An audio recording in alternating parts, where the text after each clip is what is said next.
Untuk pertemuan kali ini kita akan membahas mengenai pendekatan strategi metode dan teknik pembelajaran yang diterapkan sebagai scaffolding pada sini. Sebelumnya perkenalkan ya.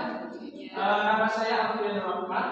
Nama saya Farah Fauzia. Saya masih kawan Italia. Saya Malakat ya. Untuk pertanyaan diskusi yang pertama, yaitu adalah apa pandangan masing-masing anggota kelompok tentang pendekatan strategi, metode, dan teknik pembelajaran yang diterapkan sebagai scaffolding pada sendiri yang mempengaruhi proses pendidikan serta pembelajaran.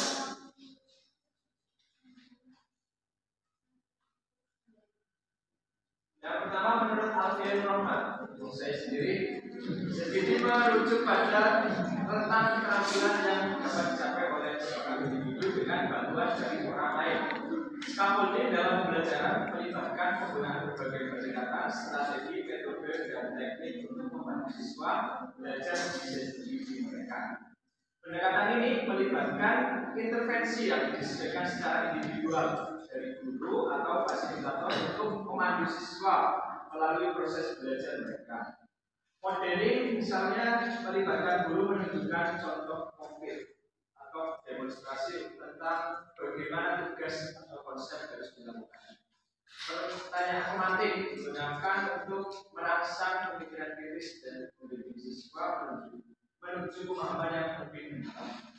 Memberikan bimbingan langsung saat siswa bekerja pada tugas dan masalah strategis. Membantu mereka mengatasi hambatan atau kebingungan. Oke, berikutnya menurut saya, jadi untuk pendekatan strategi, metode, dan juga teknik pembelajaran yang berpusat pada peserta didik itu sangat tepat kita gunakan untuk implementasi scaffolding pada strategi karena melibatkan peserta didik secara aktif dalam belajar. Berdasarkan referensi yang diperoleh untuk beberapa contoh pembelajaran seperti pembelajaran berbasis masalah, kemudian pembelajaran berbasis proyek, kemudian ada teknik diskusi kelompok yang dikaitkan dengan scaffolding pada strategi memiliki pengaruh yang baik dalam perkembangan dan kemampuan peserta didik. Ada dampak positifnya itu dia mengarahkan kemampuan peserta didik untuk menemukan dan juga mengembangkan pengetahuannya, kemampuannya dengan berorientasi pada kehidupan sehari-hari. Guru berperan sebagai fasilitator, pembimbing, dan juga motivator. Guru mengajukan masalah autentik, mengorientasikan peserta didik pada permasalahan, memfasilitasi atas scaffoldingnya, juga membimbing dalam proses penyelesaian, memfasilitasi dialog antar peserta didik, menyediakan bahan ajar, serta menyediakan bahan ajar peserta didik dan memberikan dukungan dalam upaya meningkatkan kemampuan dan perkembangan intelektual peserta didik. Kemudian menurut pandangan saya, pendekatan strategi, metode, dan teknik pembelajaran yang diterapkan sebagai scaffolding ini pada pembelajaran CPT memiliki dampak yang signifikan dalam mempengaruhi proses pendidikan dan pembelajaran. Ini dapat dilihat ketika kita melakukan CPT pada perintah sama prestasi. Kemudian scaffolding sejalan dengan pendekatan konstruktivis, di mana pendekatan ini menekankan peran aktif peserta didik dalam mengkonstruksi pengetahuan mereka sendiri dan membentuk pemahaman yang lebih mendalam. Kemudian, guru dapat menggunakan strategi pendekatan untuk menunjukkan cara menyelesaikan tugas atau menggunakan konsep tertentu sehingga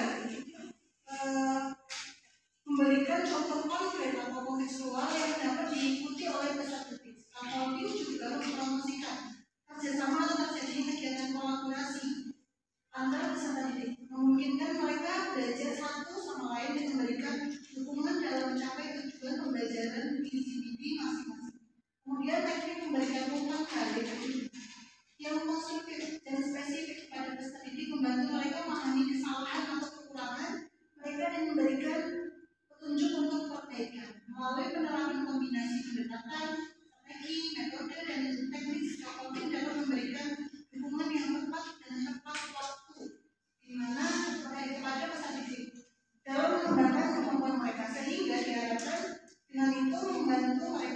memaksimalkan potensi belajar peserta didik dan meningkatkan kemandirian mereka dan mencapai tujuan pembelajaran.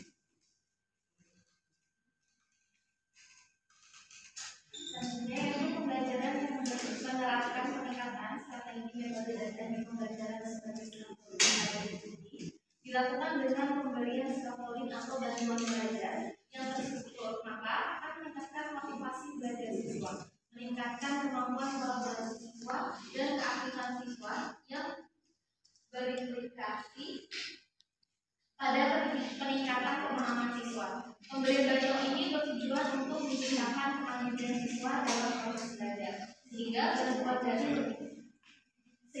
bantuan yang lebih ahli sangat penting dalam mempengaruhi proses belajar siswa. Selanjutnya, saya menggunakan strategi metode dan teknik belajar yang diterapkan sebagai sebuah mempengaruhi proses pendidikan serta pembelajaran. Merupakan langkah dan keputusan yang tepat dilakukan oleh guru untuk membantu peserta didik dalam proses pembelajaran.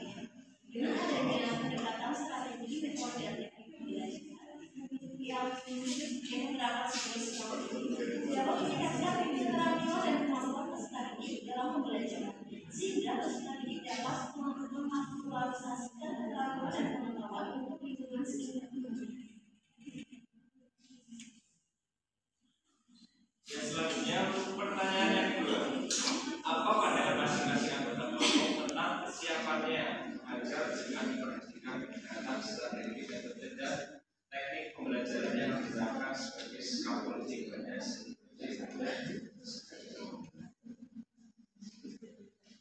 ya menurut saya sebenarnya kesiapan mengajar dengan memperhatikan pendekatan strategi metode dan teknik pembelajaran yang diterapkan sebagai scaffolding pada peserta ini sangat penting karena memungkinkan guru untuk mengakomodasi apa yang dibutuhkan peserta didik dalam belajar. Kemudian dalam hal ini menurut saya kesiapan mengajar yang dimaksud yaitu tindakan guru yang dilakukan fasilitator sebelum melakukan pembelajaran. Hal ini dapat dilakukan dengan berbagai tindakan yaitu siswa ini melibatkan identifikasi pada area mana siswa memerlukan bantuan perencanaan pembelajaran itu dengan pemilihan materi yang relevan.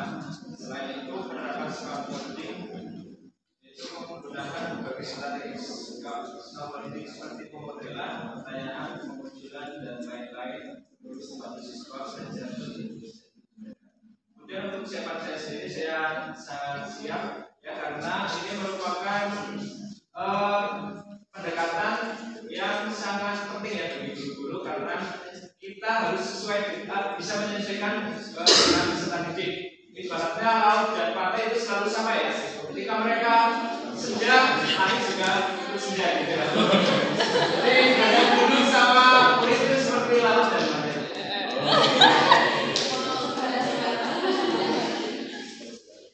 Jadi saya menyambung dari yang disampaikan oleh Mas Alfian. Saya sudah sangat siap nih untuk melaksanakan motif pada sendiri. Jadi ada lautan dan pantai. Oke, saya akan lebih sedikit kalau dari saya memang siswa itu kan mempunyai kemampuan pengetahuan, mempunyai karakter dan juga hal yang berbeda. Nah, oleh karena itu penerapan strategi itu sangat berguna sekali untuk mereka karena untuk istilahnya memfasilitasi semua kebutuhan dasar peserta didik.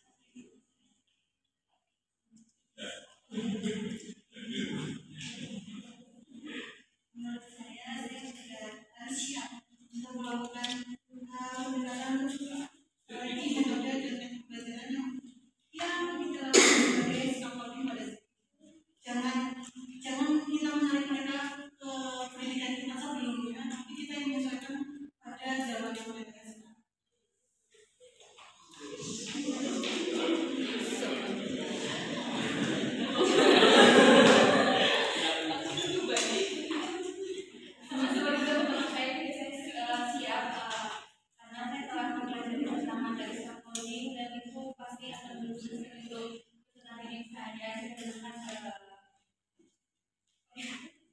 Kemajuan dalam mencari itu tidak hanya untuk membaca, tapi kita harus membimbing dan tidak untuk metode-metodenya itu akan lebih baik. Jadi kita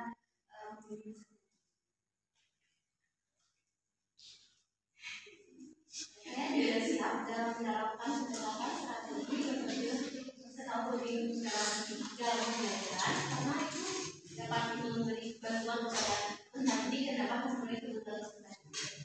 Dan itu juga pembelajaran yang mengikuti zaman.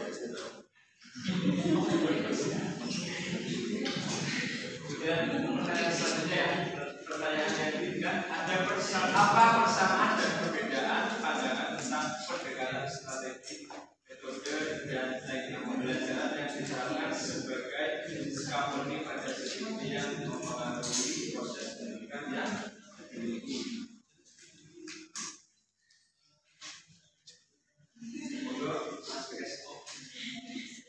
Oke, yang pertama adalah persamaannya nih Mas.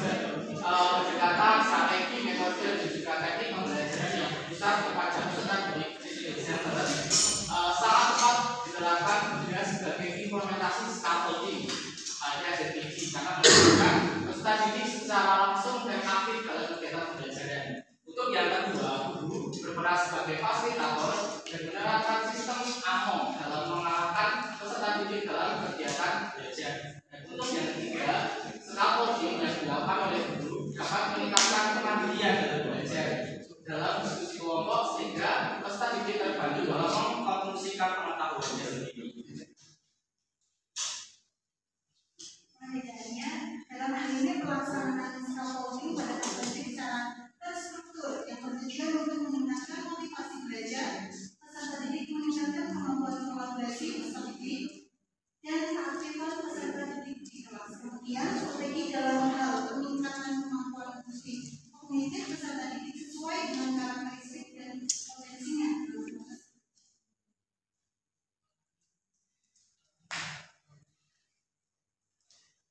Kemudian selanjutnya pertanyaan, apa persamaan dan perbedaan pandangan tentang kesiapan mengajar dengan memperhatikan pendekatan strategi, metode dan teknik pembelajaran yang diterapkan sebagai scaffolding pada yang pada peserta didik yang dimiliki. Berdasarkan hasil diskusi yang telah dilakukan kami, menemukan beberapa persamaan pandangan tentang kesiapan kami dalam mengajar dengan menerapkan scaffolding. Sebagai seorang guru, kami menyadari bahwa konsep pendekatan scaffolding ini cukup penting dan harus dikuasai sebagai bentuk upaya dalam mewujudkan pembelajaran yang efektif. Oleh karena itu, kami memang sudah seharusnya mengatasi untuk mengimplementasikan konsep pendekatan ini kapanpun dan dimanapun. Kapanpun dan dimanapun konsep pendekatan ini diperlukan dalam suatu proses pendidikan dan pembelajaran. Ada banyak sekali pendekatan strategi, metode dan teknik yang dapat dilakukan sebagai bentuk upaya scaffolding untuk meningkatkan kemampuan belajar peserta didik dengan tetap memperhatikan GPD yang dimiliki oleh peserta didik.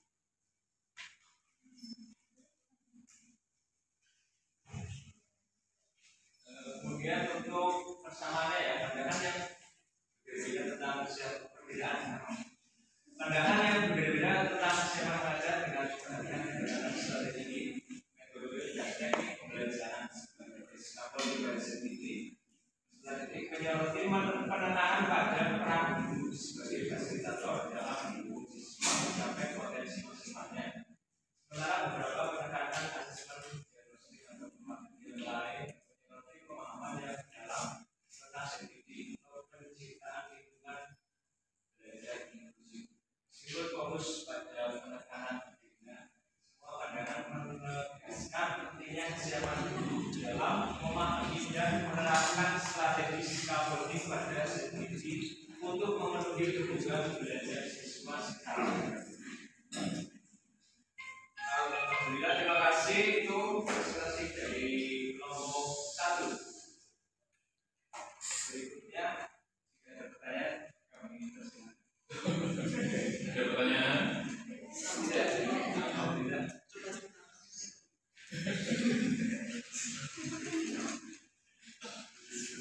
Ada nggak? Ada? Cukup?